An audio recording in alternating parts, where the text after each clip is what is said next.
तो fundamental rights के part 3 में आज हम पढ़ेंगे आर्टिकल नंबर 13। आर्टिकल नंबर 13 में पहले तो लिखा हुआ है laws inconsistent with or in derogation of the fundamental rights. तो यहाँ पे हम पहले तो ये समझेंगे इसमें कि लॉज क्या होते हैं।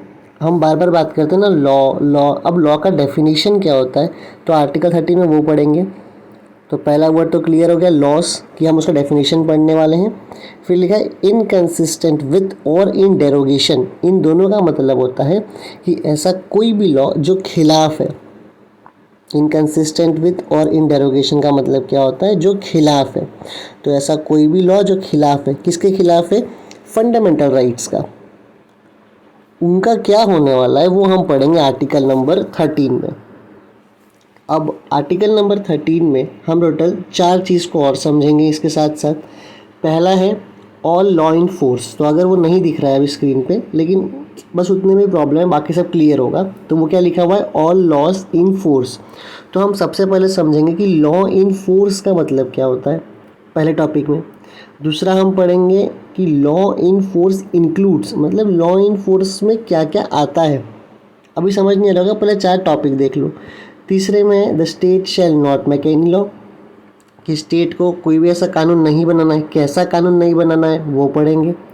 चौथा पढ़ेंगे कि लॉ का मतलब क्या क्या होता है, लॉ में क्या क्या आता है। और पांचवा कि ये जो भी हम पढ़ रहे हैं उससे अमेंडमेंट या कोई लेना होता नहीं है। अब ये 5 टॉपिक आज हमें पढ़ना है।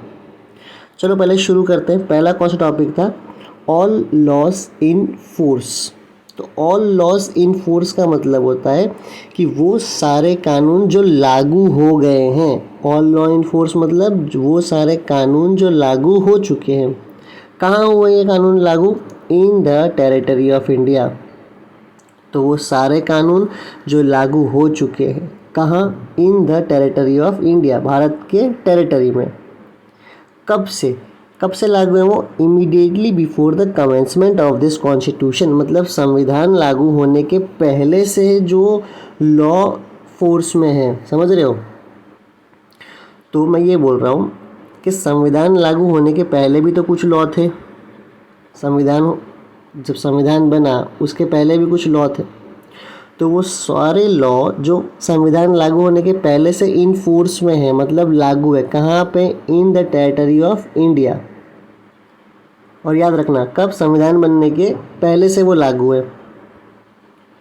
अगर वो सारे लॉ जो संविधान बनने के पहले से देश में लागू हैं, अगर वो इनकंसिस्टेंट है किसके, इस पार्ट के, ये पार्ट मतलब फंडामेंटल राइट्स के पार्ट 3 से, अगर वो खिलाफ है, इनकंसिस्टेंट मतलब खिलाफ है, तो उनका क्या होगा।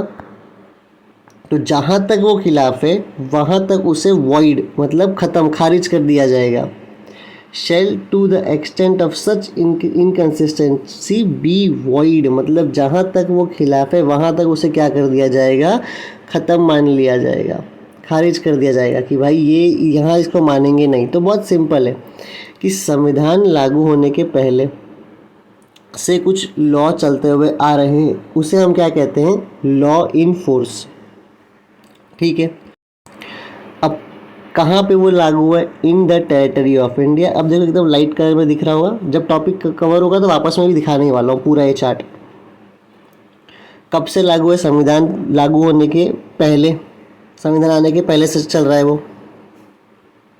और अगर कोई भी ऐसा कानून जो संविधान लागू होने के पहले से चल रहा है, उसमें कोई भी ऐसी चीज़ लिखी हुई है जो संविधान के भाग 3 मतलब पार्ट 3 के खिलाफ जा रहा है, तो उसे क्या करेंगे, ख़त्म कर दिया जाएगा जहाँ तक वो लॉ खिलाफ है। मान लो उस लॉ में 15 बात लिखी हुई है, पर उसमें 5 बात फंडामेंटल राइट जो हम पार्ट 3 पढ़ रहे हैं, जो अभी और आगे पढ़ेंगे तो और समझोगे इस पार्ट को। पर इस पार्ट से अगर मान लो 5 पॉइंट खिलाफ जा रहे हैं 15 में से, तो क्या वो 5 पॉइंट उस लॉ में अब रहेंगे, नहीं रहेंगे। उसे क्या मान लिया जाएगा, वॉइड, मतलब उसे ख़त्म कर दिया जाएगा।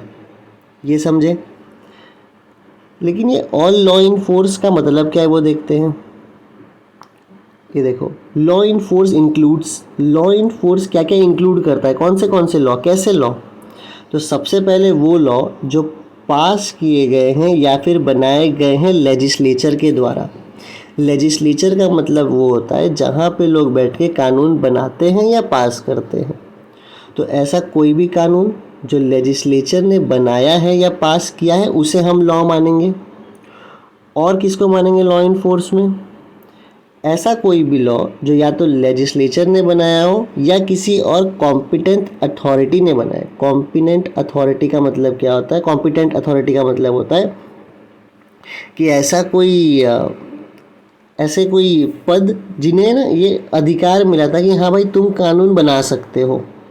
तो अगर उन्होंने भी कोई लॉ बनाया है तो उसे भी हम मान सकते हैं लॉ। और ये दोनों लॉ कहाँ बना होना चाहिए? और ये जो लॉ बनाए दोनों ने, ये जो लॉ बनाई है कहाँ बना होना चाहिए? इन द टेरिटरी ऑफ इंडिया। तो देखो थोड़ा सा अगर हम रिवाइज कर लें, क्योंकि ये टॉपिक जब मैं बार बार बोलूँगा तो मैं क्लियर होता जाएगा। लॉ इन फोर्स का मतलब क्या था? अब याद करना शुरू करो। ये जो मैंने बनाया है ना, ये एक माइंड मैप है। जब टॉपिक पूरा कवर होगा तो वापस वो मैप दिखाऊंगा, पर अभी अपने दिमाग पे जोर डालो कि आर्टिकल 13 क्या बोल रहा है। आर्टिकल 13 जैसे ही मैंने स्टार्ट किया, सबसे पहले वहाँ पे लिखा हुआ था लॉ। तो मैंने बोला कि हम लॉस के बारे में पढ़ेंगे, तो हम सबसे पहला कौन सा पढ़ रहे? Law in force. जैसे ही तुम सुनते हो law in force, law in force का मतलब क्या होता है? लॉ इन फोर्स मतलब ऐसे कानून जो संविधान आने के पहले से देश में चल रहे हैं।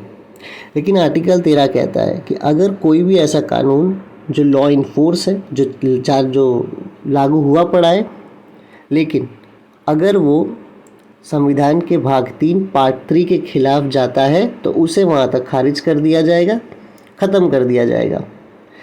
और ये लॉ कैसे होने चाहिए? कौन बनाया है ये law?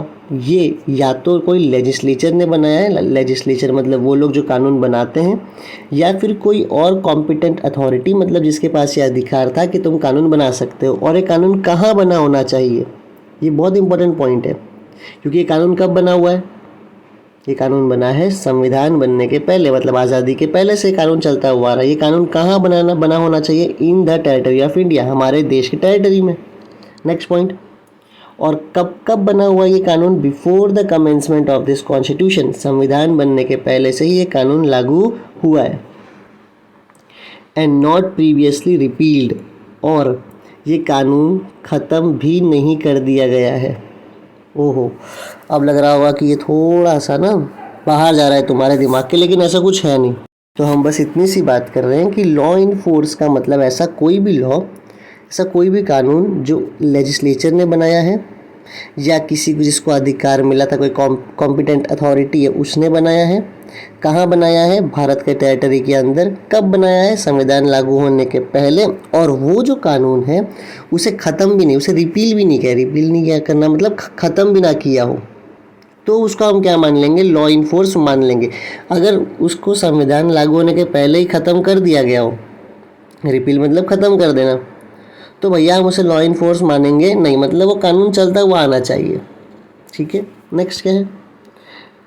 Not with standing that any such law or any part thereof may not be in operation either at all in or in a particular area. इसका बेसिक मतलब ये है कि भले ही वो लॉ किसी पर्टिकुलर जगह पे ऑपरेशन में नहीं है कुछ समय के लिए, तो भी हम उसे लॉ इन फोर्स मानेंगे। मान लो कोई एक कानून था जो किसी एक पर्टिकुलर ज़मीन पे अभी वो फोर्स में नहीं है, मतलब वो ऑपरेशन में नहीं है, सॉरी, मतलब उसका इस्तेमाल नहीं किया जा रहा है, तो भाई इस्तेमाल नहीं किया जा रहा है तो क्या उसे लॉ इन फोर्स नहीं मानेंगे? ऐसा नहीं है, तब भी हम उसे लॉ इन फोर्स मानेंगे। कब नहीं मानेंगे? जब वो पहले ही रिपील कर दिया हो, ख़त्म कर दिया हो। तो ये बात समझ में है हम क्या बात करें? Law in force. संविधान बनने के पहले अगर कोई भी ऐसा कानून है जो भाग 3 के खिलाफ जाता है तो उसे हम खारिज ख़त्म कर देंगे। ठीक है, कोई भी कानून, अगर पूरा कानून ही खिलाफ जा रहा है तो पूरा कानून कर देंगे, पर अगर कानून में कुछ हिस्सा जा रहा है तो उस हिस्से को ख़त्म कर देंगे। अब ये लॉ कौन कैसे माने कि लॉ है, कौन कैसे माने लॉ इन फोर्स है? वो ऐसे कि अगर किसी एक लेजिस्लेचर ने बनाया है या एक कॉम्पिटेंट अथॉरिटी मतलब जिसे अधिकार मिला था उसने बनाया। कहाँ बनाया है? भारत के टेरिटरी में। ठीक है, कब बनाया है? संविधान लागू होने के पहले, और वो रिपील भी नहीं हुआ हो, वो कानून चलता हुआ आ रहा है पहले से, भले ही वो कानून किसी एक जगह पे अभी ऑपरेशन में नहीं है, काम नहीं कर रहा है, उसके बाद भी हम उसे लॉ इन फोर्स मानेंगे। तो I hope law in force समझ में आया होगा। अब आगे देखते हैं। तो देखो, हम आर्टिकल 13 कर रहे हैं, ऑल लॉ इन फोर्स कर लिए। लॉ इन फोर्स का क्या क्या उसमें इंक्लूड है वो हमने कर लिया।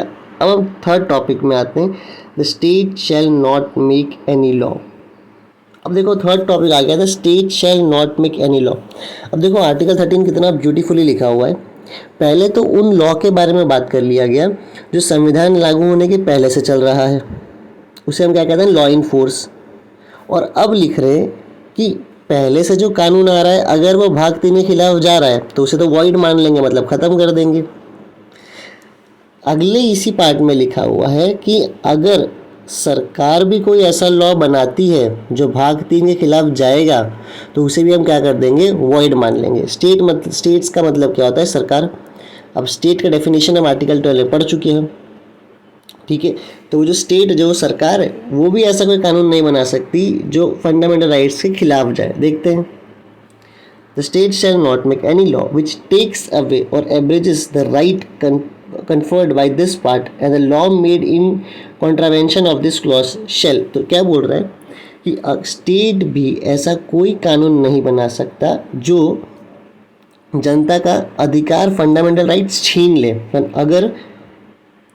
अगर स्टेट ऐसा कोई कानून बनाता है तो क्या होगा, जिस हद तक वो कानून कॉन्ट्रावेंशन में है, मतलब जिस हद तक वो कानून गलत है, फंडामेंटल राइट से खिलाफ है, उसे वहाँ तक खारिज कर दिया जाएगा, ख़त्म कर दिया जाएगा, वॉइड मान लिया जाएगा। तो देखो दो बात किया गया है, लॉ इन फोर्स और लॉ इन फोर्स मतलब ऐसे कानून जो संविधान बनने के पहले से लागू हैं, और साथ साथ अगला बात कर रहा है लॉ मतलब सरकार, स्टेट भी ऐसा कोई कानून नहीं बना सकती जो फंडामेंटल राइट से खिलाफ है। अगर बना दी तो उसे क्या मान लेंगे, वहाँ तक जहाँ तक वो खिलाफ है उसे वॉइड मान लेंगे, उसे ख़त्म मान लेंगे। लेकिन ये स्टेट का, ये लॉ का मतलब क्या होता है, लॉ के डेफिनेशन में क्या क्या आता है, वही हम पढ़ेंगे फोर्थ पॉइंट में। लॉ इंक्लूड्स, लॉ का मतलब क्या होता है। देखो लॉ में आता है सबसे पहले तो ऑर्डिनेंस। क्या आता है, ऑर्डिनेंस। अब देखो क्वेश्चन है यार ऑर्डिनेंस क्या होता है, तो अभी तो मैं सारों के डिटेल में नहीं जाऊंगा कि ऑर्डिनेंस क्या और बाकी सब क्या है। तुम्हें अभी के लिए बस इतना याद रखना है कि लॉ में क्या क्या आता है। सबसे पहला क्या आता है, ऑर्डिनेंस। स्टिल अगर क्यूरियोसिटी हो तो ऑर्डिनेंस मतलब क्या होता है ना, जब मान लो पार्लियामेंट सिटिंग में नहीं है, पार्लियामेंट अभी बैठी नहीं है लॉ बनाने के लिए, लेकिन कोई लॉ बनाना बहुत ज़रूरी है। पार्लियामेंट अभी बैठी नहीं है, लॉ कौन बनाता है, पार्लियामेंट बनाता है। पर नहीं, पार्लियामेंट बैठी नहीं लॉ बनाने के लिए, लेकिन लॉ बहुत ज़रूरी है, तो कुछ समय के लिए लॉ बना सकता है प्रेसिडेंट ऑफ इंडिया। और जब प्रेसिडेंट ऑफ इंडिया कोई लॉ को बना देता है ना, उस इमरजेंसी सिचुएशन में, उसे हम कहते हैं ऑर्डिनेंस। तो क्या जो प्रेसिडेंट ये बोल रहा है इमरजेंसी सिचुएशन में कानून बना रहा है, वो लॉ के डेफिनेशन में आएगा कि नहीं आएगा, तो बिल्कुल आएगा। तो ऑर्डिनेंस लॉ के डेफिनेशन में आता है। और ऑर्डर, सरकार ने कोई ऑर्डर पास कर दिया, वो भी लॉ के डेफिनेशन में आएगा। ऑर्डिनेंस आता है, ऑर्डर आता है, बाई लॉ भी आता है। तो अभी बाई लॉ क्या है, सब धीरे धीरे आगे तुम समझते रहोगे, पहले आज सिर्फ लॉ के अंदर देखो। तो ordinance, order, by law, rule. कोई अगर रूल तो बहुत कॉमन वर्ड है, कोई रूल भी पास हो गया है तो वो भी लॉ के डेफिनेशन के अंदर आता है। फिर कोई रेगुलेशन है, रूल एंड रेगुलेशन तो बहुत सुना है आपने, तो रूल हो गया, रेगुलेशन हो गया, ये भी लॉ के डेफिनेशन के अंदर आएगा। कोई नोटिफिकेशन पास हुआ है, ये भी होगा। और कोई कस्टम है, कस्टम मतलब रीति रिवाज। तो यार अब ये तो सोचने वाली बात हो गई कि कोई भी रीति रिवाज भी क्या लॉ के डेफिनेशन के अंदर आता है। तो यहाँ पे तो लिखा हुआ है कि बिल्कुल कोई कस्टम, कोई रीति रिवाज भी लॉ के डेफिनेशन के अंदर आ जाता है। लेकिन ऐसे तो देश में बहुत सारे रीति रिवाज हैं, क्या वो सारे लॉ के डेफिनेशन के अंदर आ जाते हैं, है ना। तो ये चीज़ सोचने वाली है। लेकिन ना इसी आर्टिकल में जब हम पढ़ेंगे तो देखेंगे, तो हम देखने वाले हैं कि ये सारे जो हमने पढ़ा, नोटिफिकेशन, रेगुलेशन, रूल, सब कुछ जो हमने अभी पढ़ा, ये सब तभी लॉ माना जाएगा जब इसके पीछे ना एक फोर्स ऑफ लॉ हो। फोर्स ऑफ लॉ मतलब कानूनी तौर पे अगर तुमने उसके खिलाफ कोई काम किया, तुम्हें जेल हो सकती है। मान लो तुम्हारे घर में एक कस्टम है कि तुम्हें रोज़ सुबह उठ के अपने मम्मी पापा का पैर पड़ना है, ये तो कस्टम है। और तुमने पैर नहीं पड़ा, क्या तुम्हें जेल होगी क्या? नहीं, क्योंकि कहीं लिखा हुआ थोड़ी है कि भाई अगर तुमने ये काम नहीं किया तो तुम्हें जेल होगी। तो बेसिक ये समझो, ये सारे चीज़ लॉ में आते हैं, लेकिन कब? जब कहीं पे लिखा हुआ हो कि भैया अगर तुमने इसको फॉलो नहीं किया तो तुम्हें क्या हो जाएगी, तुम्हें जाना पड़ेगा कोर्ट के सामने, तुम्हें जेल हो सकती है, तुम्हें कोर्ट के सामने जाना पड़ेगा। तब हम उसे क्या मानेंगे? लॉ। अभी ना समझ में आया तो टेंशन मत लो, अभी समझोगे आगे धीरे धीरे, है ना। लॉ इंक्लूड्स भी हो गया। अब एक पहले लास्ट टॉपिक देख लेते हैं, फिर वापस पढ़ेंगे। लास्ट में इसमें लिखा है, nothing in this article shall apply to any amendment of this constitution made under article 368। बोलता है कि लॉ के डेफिनेशन के अंदर अमेंडमेंट आता नहीं है। बहुत इंपॉर्टेंट पॉइंट है। इसका मतलब क्या है कि अगर पार्लियामेंट चाहे तो क्या लॉ बना के हमारा फंडामेंटल राइट्स छीन सकता है, क्योंकि लॉ के डेफिनेशन के अंदर अमेंडमेंट नहीं आता है। अमेंडमेंट का मतलब क्या होता है? संविधान में बदलाव करना। तो इस हिसाब से तो पार्लियामेंट क्या करेगा? कोई भी बदलाव करेगा और हमारा अधिकार छीन लेगा। तो एक तरफ ये बात याद रखना कि लॉ के डेफिनेशन के अंदर अमेंडमेंट नहीं आता है, जिसको अभी इसकी इंपॉर्टेंस नहीं समझ आ रही है। जब तुम संविधान और पढ़ते रहोगे ना, तुम्हें तब इंपॉर्टेंस समझ आएगी। लेकिन सुप्रीम कोर्ट ने तो ये जजमेंट दे दिया कि ठीक है। बहुत केस चला था कि क्या लॉ के अंदर अमेंडमेंट आएगा, लॉ के डेफिनेशन के अंदर अमेंडमेंट आएगा या नहीं आएगा, बहुत डिबेट चला है। कभी उस पर भी एक हम बात करेंगे पूरा। लेकिन एट फाइनली सुप्रीम कोर्ट ने बोला कि ठीक है, लॉ के डेफिनेशन के अंदर अमेंडमेंट नहीं आता है। लेकिन सुप्रीम कोर्ट ने ये भी बोला कि इसका मतलब ये नहीं है कि तुम लोगों का फंडामेंटल राइट्स, बेसिक अधिकार छीन लो। तो वो तो खैर एक अलग पूरा केशवानंद भारती केस और ऐसे काफ़ी सारे केस पढ़ेंगे तब समझेंगे।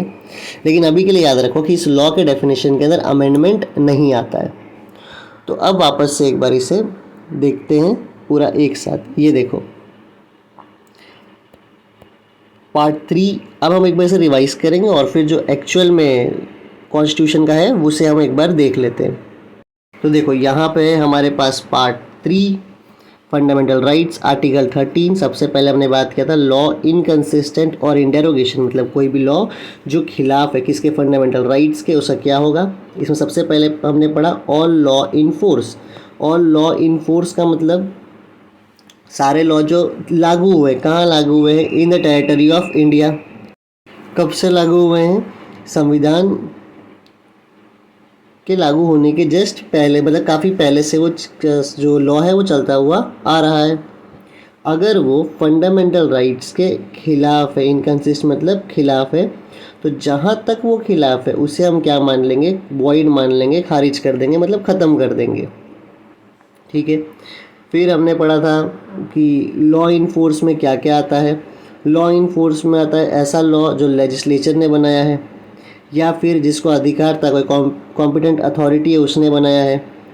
कहाँ बनाया है? भारत के टेरिटरी में। कब बनाया है? कॉन्स्टिट्यूशन लागू होने के पहले, और वो प्रीवियसली रिपील भी नहीं हुआ है, मतलब उसको पहले ही, उस लॉ को पहले ही खारिज ना कर दिया गया हो। और साथ में इस पॉइंट का मतलब था कि भले ही वो ऑपरेशन में ना हो लेकिन तो भी हम उसे लॉ इन फोर्स मानेंगे। ये 2 पॉइंट हमने कवर किया। फिर हमने बात किया कि स्टेट भी ऐसा कोई कानून नहीं बना सकता जो लोगों से उनका फंडामेंटल राइट्स छीन ले। अगर स्टेट भी ऐसा कोई कानून बनाता है तो जहाँ तक वो कानून गलत है उसे हम क्या मान लेंगे? वॉइड। उसे हम मान लेंगे कि भाई ये कानून यहाँ तक ख़त्म है। फिर लॉ में क्या क्या आता है? लॉ में आता है ordinance, order, by law, rule, regulation, notification और कस्टम। लेकिन याद रखना है कि ये सारे के पास कानून का एक फोर्स होना चाहिए, एक बैक होना चाहिए कि अगर तुम इसको फॉलो नहीं करते हो तो तुम्हें कोर्ट में जाना पड़ेगा ना। सारे चीज़ें कि सारे ही सारे कस्टम लॉ के डेफिनेशन के अंदर आ गए। अगर हाँ उसके पास एक कानून का बैक है कि भाई अगर नहीं हुआ तुम्हें कोर्ट जाना पड़ेगा, तो मानेंगे। तो ये इंपॉर्टेंट है कि लॉ के डेफिनेशन में क्या क्या आता है? Ordinance, order, by law, rule, regulation, notification और कस्टम। और फिर हमने देखा कि इस आर्टिकल में कोई भी चीज़ अमेंडमेंट, मतलब लॉ के डेफिनेशन के अंदर अमेंडमेंट आता नहीं है। तो ये रहा देखो आर्टिकल नंबर 13 जो हमने पूरा पढ़ा, और ये रहा जो हम पढ़ चुके हैं। वही सब लिखा हुआ है कि all law in force in territory of India immediately before the commencement of. देखो एक जो ये सब तो तुम पढ़ ही लोगे, मैंने बार बार इसे बता दिया है।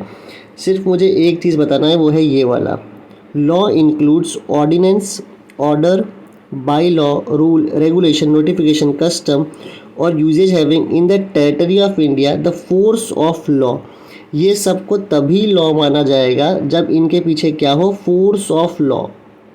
देखो फोर्स ऑफ लॉ और जो अभी एक तुम पढ़ रहे थे बार बार फोर्स वाला, लॉ इन फोर्स, इन दोनों में डिफरेंस होता है। फोर्स ऑफ लॉ का मतलब होता है कि यार अगर तुमने इस चीज़ को नहीं माना ना तो तुम्हें कोर्ट के सामने जाना पड़ेगा।